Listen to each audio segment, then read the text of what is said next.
은혜가 넘치는 교회라는 제목으로 여러분들과 함께 말씀을 나누도록 하겠습니다. 마가복음에 보면 한 서기관이 예수님께 나와 첫째 되는 계명이 무엇입니까? 라는 그런 질문을 하게 됩니다. 그때 예수님은 이렇게 대답하십니다. 하나님을 사랑하고 내 이웃을 내 몸과 같이 사랑하라, 이렇게 말씀하십니다.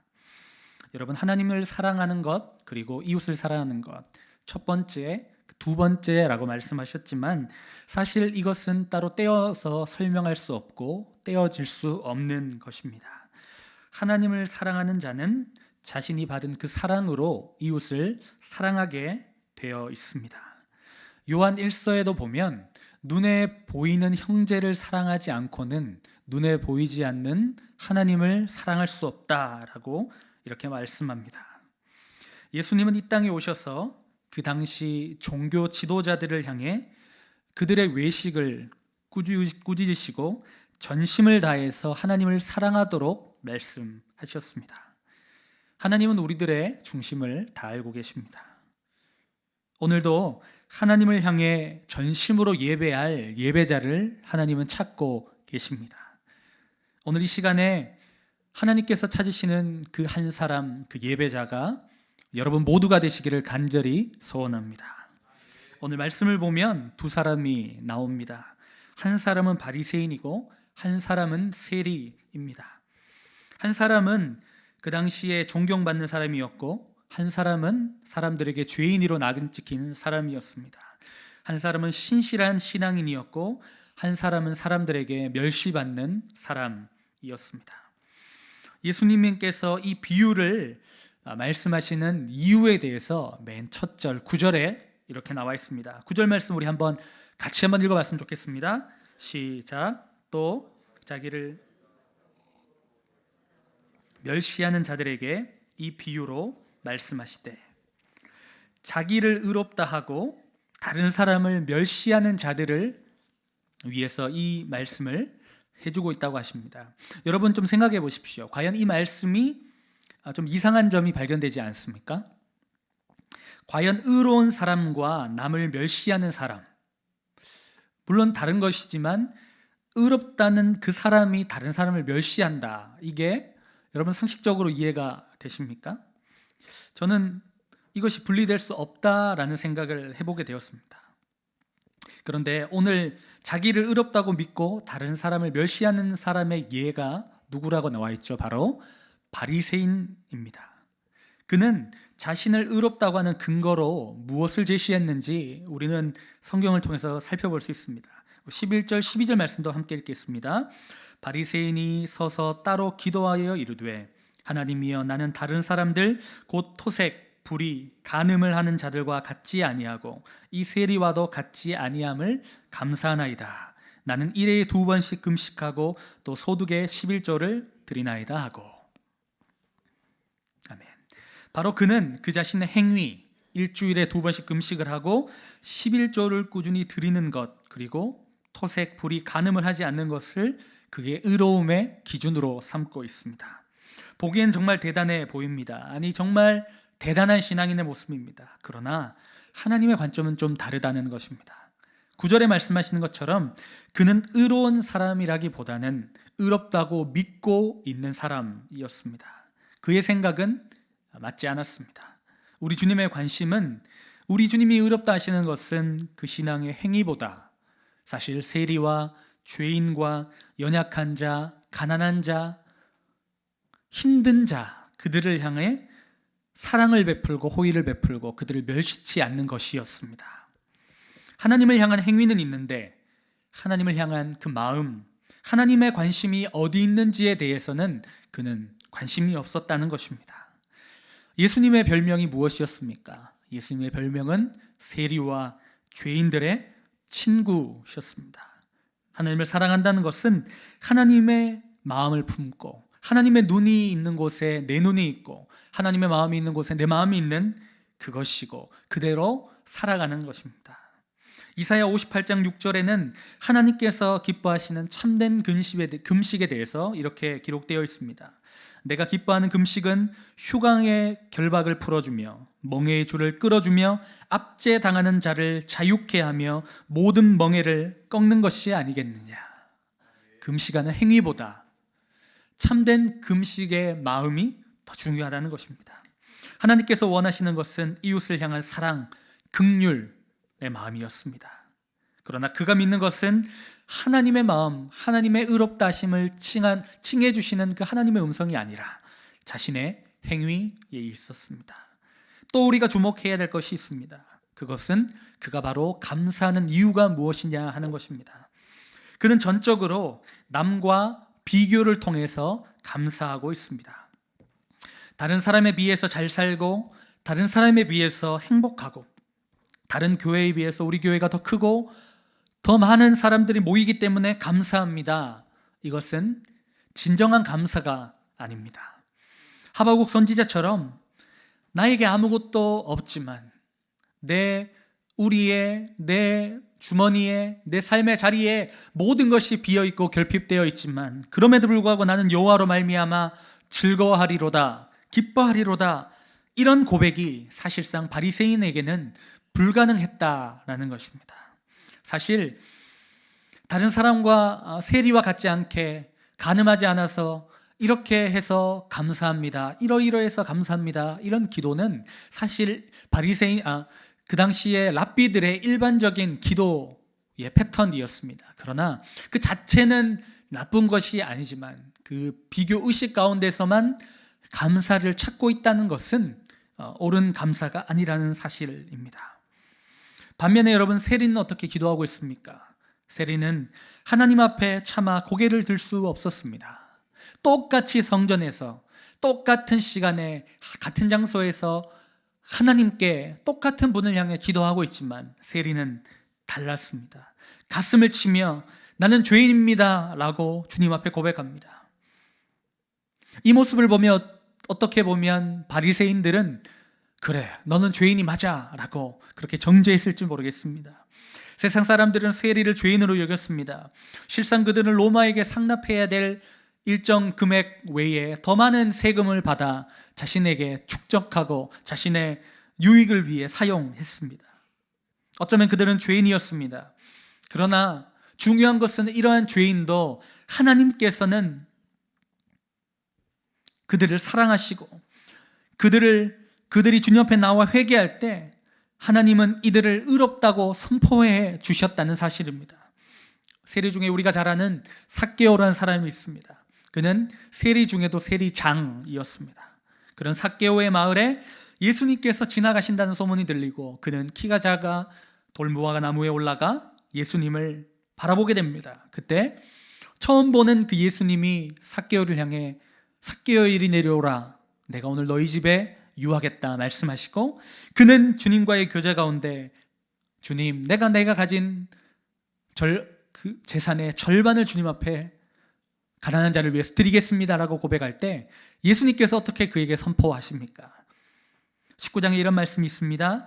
예수께서 이르시되 오늘 구원이 이 집에 이르렀으니 이 사람도 아브라함의 자손임이로다. 인자가 온 것은 잃어버린 자를 찾아 구원하려 합니다. 주님께서 이렇게 삭개오를 향해 이 사람도 의롭다, 이 사람도 아브라함의 자손이다 선포해 주셨습니다. 누구든지 예수님을 만나고 자신의 죄를 회개하는 자는 구원을 받습니다. 참된 그리스도인은 나 자신의 죄를 볼 수 있어야 합니다. 주님의 은혜 아니면 저는 하루도 살아갈 수 없는 죄인입니다.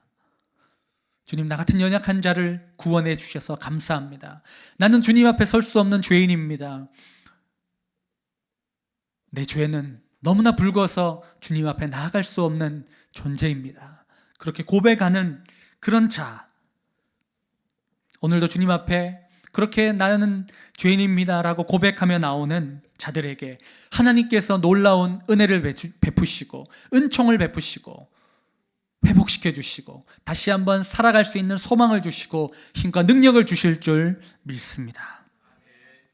예수님께서는 이 두 사람의 기도를 소개해 주시면서 이렇게 마지막에 결론을 내려주십니다. 14절 말씀 우리 다 같이 한번 읽어보겠습니다. 시작. 내가 너에게 이르노니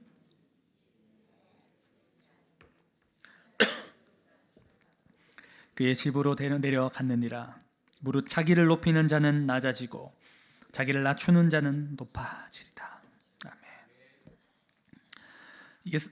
예수님께서 의롭다 하신 사람은 둘 중에 누구였습니까? 바로 바리새인이 아니라 바로 세리였습니다. 바리새인은 자신의 행위를 보고 의롭다고 믿었지만 우리를 의롭다고 칭해 주실 수 있는 분은 다른 사람이 아닌 하나님밖에 없습니다.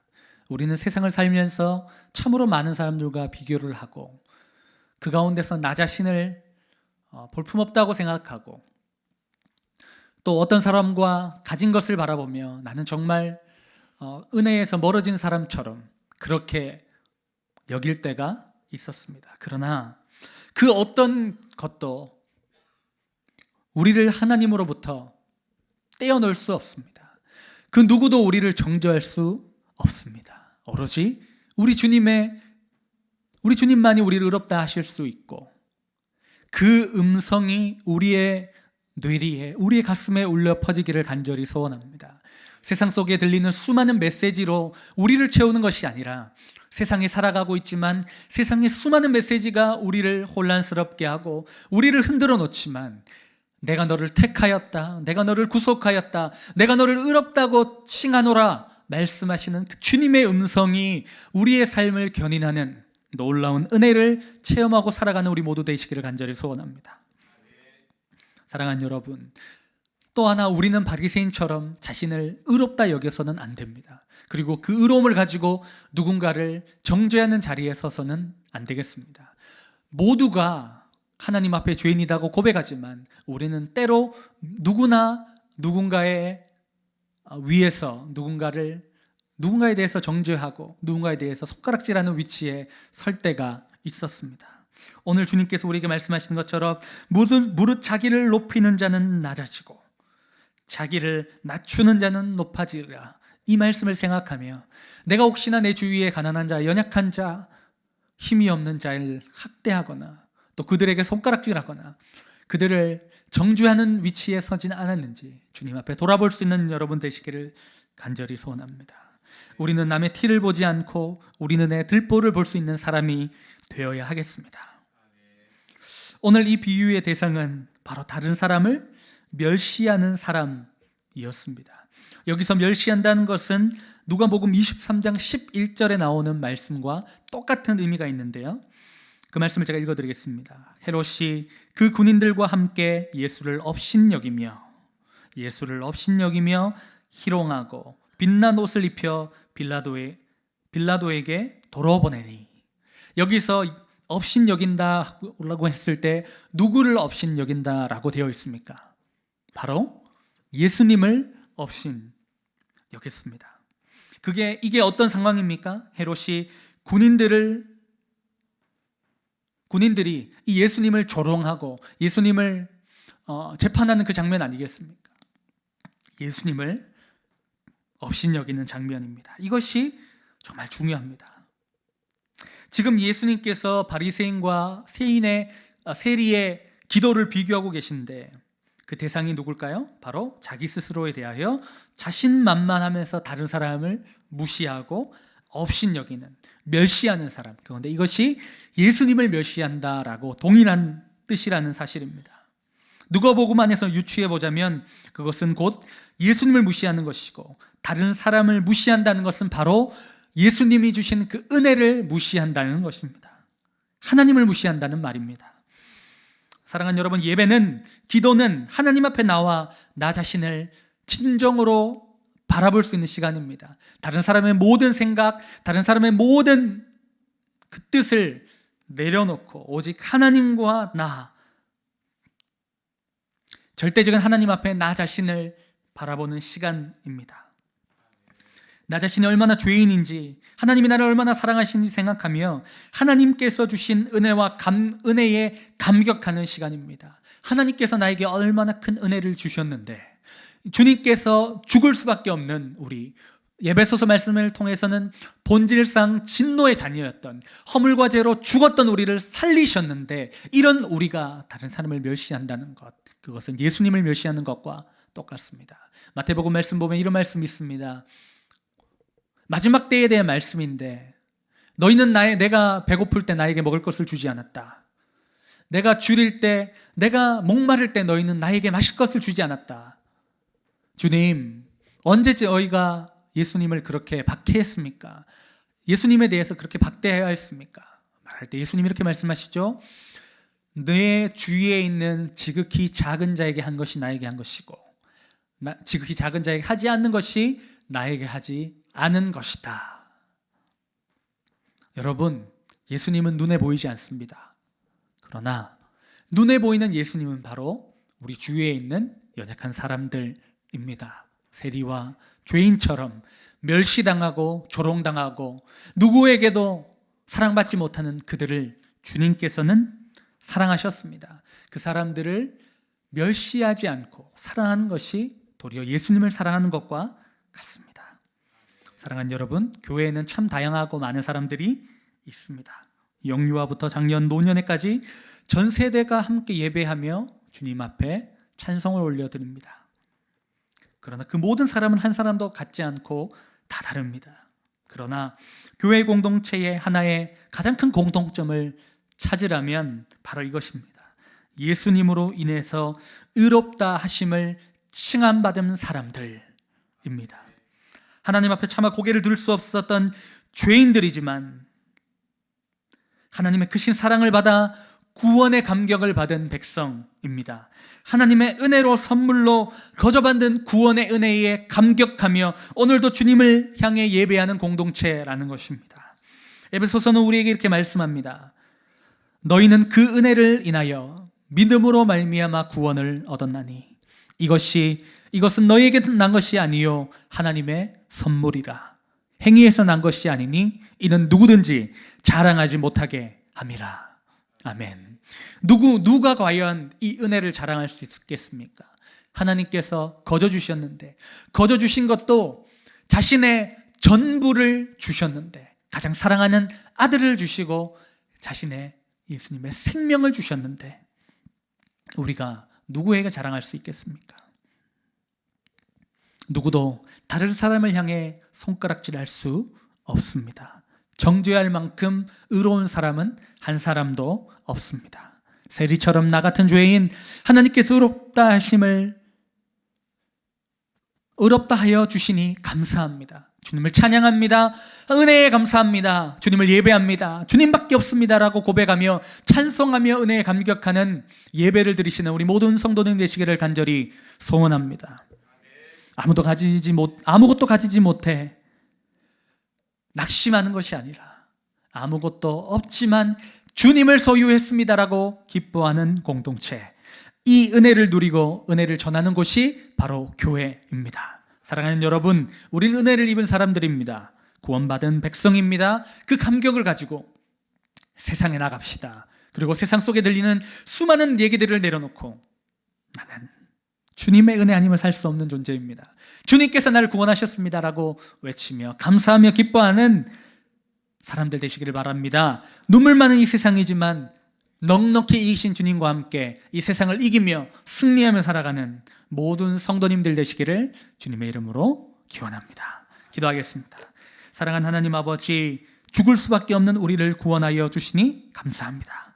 우리들을 열심도 부족하고 정성도 부족하고 주님께 많은 것을 드리지도 못하는 연약한 사람들입니다. 그러나 그런 우리를 위해 예수 그리스도를 보내주시고 구원의 은총에 감격을 부어주신 주님 감사합니다. 주님을 찬양합니다. 이제 이 은혜의 감격을 가지고 세상에서 승리하는 우리 될 수 있도록 인도하여 주시옵소서. 그리고 예수님을 전하는 삶을 살아갈 수 있도록 역사하여 주시옵소서. 예수님의 이름으로 기도드립니다. 아멘.